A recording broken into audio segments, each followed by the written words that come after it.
It's really an honor to be a part of this conversation about technology and psychiatry.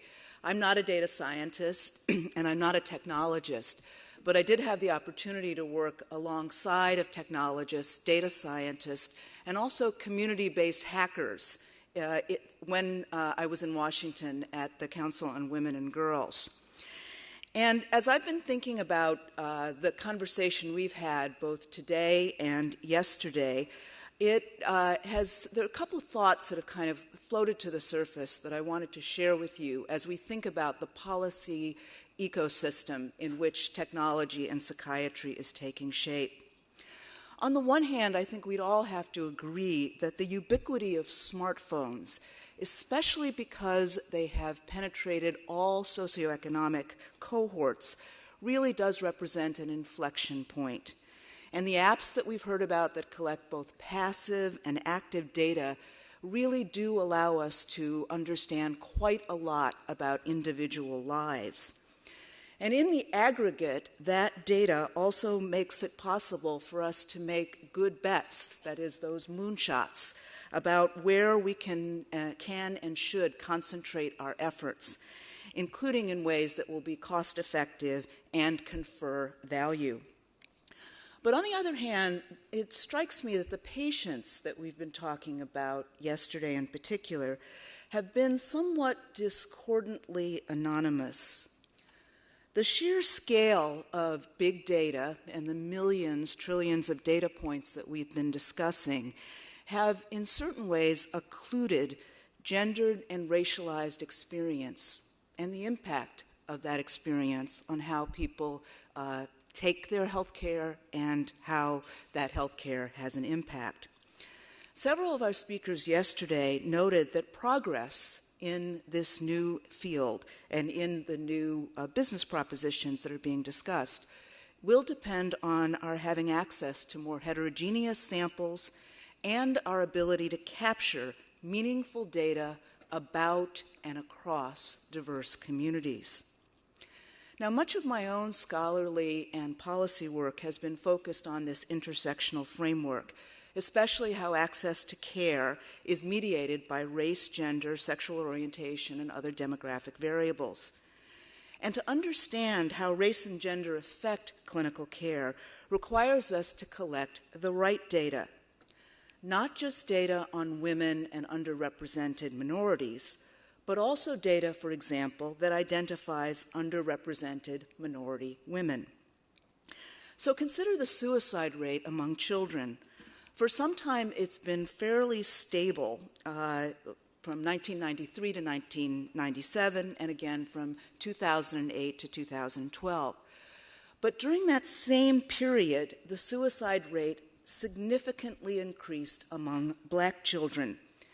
It decreased among white children, which led to the stability. And if we look a little further into data from CDC, we know that the rate of suicide by suffocation increased significantly among Black boys, but the overall rate of suicide by suffocation did not increase among other groups.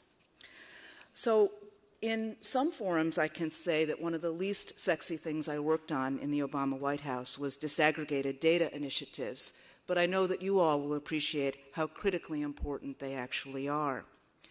So my first policy observation or recommendation as we think about taking the lab into the community is a call for us at this conference to ensure that the tools that we are building allow us to segment communities meaningfully, and to ensure that the data that we collect is representative. Now, we probably can't achieve granularity with data exhaust, the digital signatures that we can collect as a matter of course from how people traverse websites and social media. But we can perhaps do better in our research activities to try to quantify the differential impact of our cyber interventions by race, gender, and other characteristics. This isn't just a matter of good science. The business case is equally straightforward. The U.S. Census Bureau projects that by the year 2044, half of all Americans will belong to minority groups. And if we fail to prioritize the majority minority, it isn't actually clear that we'll be able to deliver on value-based mental health care. We know that stigma plays a critical role alongside of access in who does and does not seek behavioral health care for psychiatric illness. That's one reason why McLean has spent a great deal of creative activity in its Deconstructing Stigma campaign. We also know in general that members of minority groups seek treatment for mental health concerns at rates that are much lower rates than their white counterparts. And well-documented barriers include cultural mistrust, fear of medication, and low expectation of the services that will be received. So we know from yesterday that the digital divide may no longer be a matter of who has a smartphone and who does not. Increasingly, it is about engagement. That is, who will agree to download your apps and use them. And importantly, conclude later on that that was a wise course of action.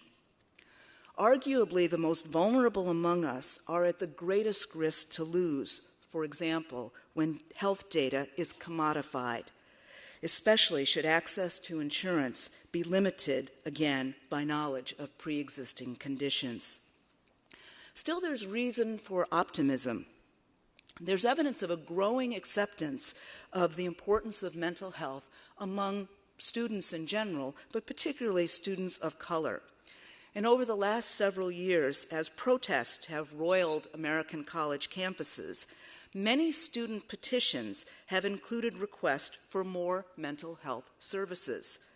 The creators of a newly established website, thedemands.org, has found that across the 76 institutions where there have been college protests, 1/3 of all student demands included a request for increased mental health care. Now, increasingly young people want a say in what that care looks like and how it is delivered. And their preferences for care often involve many of the innovations that we've been talking about. Students at MIT, in work done by my colleague, Dr. Stephanie Pinder-Amaker, when asked about how would you like your mental health care to come to you, talk about drop-in hours, wanting academically structured activities, and also wanting access to care online and through telepsychiatry and similarities. The Seven Cups online portal is one type of online community that has really tried to reach out to the academic marketplace and offers, importantly, a choice of counselors through a unique subscription service. And the nonprofit organization, the Crisis Text Line, has been offering crisis support services designed specifically to reach adolescents and young people in a medium they prefer. And the algorithms and other tools that they have developed allow the volunteer counselors, not trained mental health professionals, to identify core issues and help the user to connect with clinicians in their area. But because the Crisis Text Line tracks every word that's exchanged between a counselor and a user, its designers can use this big data to identify trends by location and by certain subgroups. And this may well be relevant for policymakers, clinicians, insurers, and entrepreneurs. For example, Crisis Text Line data shows that LGBTQ issues peak on Sundays and Mondays, perhaps due to church attendance on Sunday or return to school on Monday. Other patterns don't have a ready explanation. For example, peak text volume in Chicago occurs on Wednesdays, and text which reference substance abuse peak nationwide at 5 a.m. Now, at present, in order to identify demographic trend lines, users have to self-identify. And the Crisis Text Line, for example, has concluded that a user whose text includes words like LGBTQ, Mormon, and church is assumed to be one who is dealing with some aspect of conflicting religious beliefs and their sexual orientation. But Nancy Lublin, who is the director of the Crisis Text Line, has been considering how to use the data at their disposal, zip codes, census, and other public data, to make educated guesses about who other users are. But she also thoughtfully acknowledges the danger of making stereotyped assumptions. So these online interventions are promising because they seemingly appeal to a contemporary mindset and are commensurate with expectations about how products and services should be delivered. And we begin to see over the last while, as Dr. Duckworth was talking about and others, the way in which our official structures are starting to take note. So CMS has a new rule approving payments for face-to-face visits that are conducted as virtual, approving payment for face-to-face visits that are conducted online.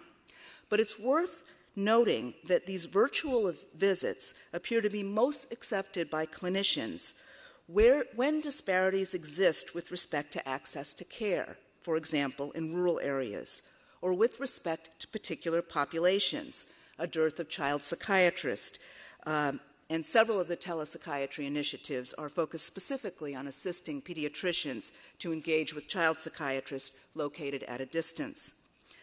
But access to care is also a challenge in urban areas in the U.S. and in communities of color, where perhaps teletherapy or alternate care arrangements might be more appropriate. But even as these virtual visits are achieving traction in our policy ecosystem, it's important to also think about unintended impact, which is always an issue when we think about a policy. And I think the criminal justice system offers us a cautionary tale, where the introduction of video visits in jails and prisons has in certain locales resulted in the banning of in-person visits by friends and family in the name of enhancing efficiency and security. In some states, for example, virtual visits are not just an option for families at some distance from an incarcerated loved one. They've become the new standard for care and deprive low-level offenders with direct social engagement as well as with simple human touch.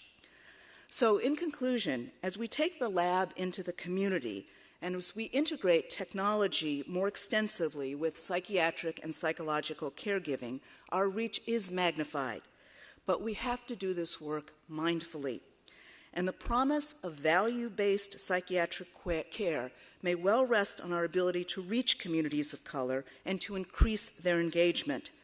As I've mentioned, this requires us to collect better data, to recognize distinct preferences that might exist in some communities, but we also have to keep in mind that those preferences sometimes exist because of a history of exclusion and stigma. So as we innovate, it becomes our collective responsibility to ensure that we use technology that we use technology to mitigate disparities and not simply to shift them to another platform and a new digital environment. Thank you.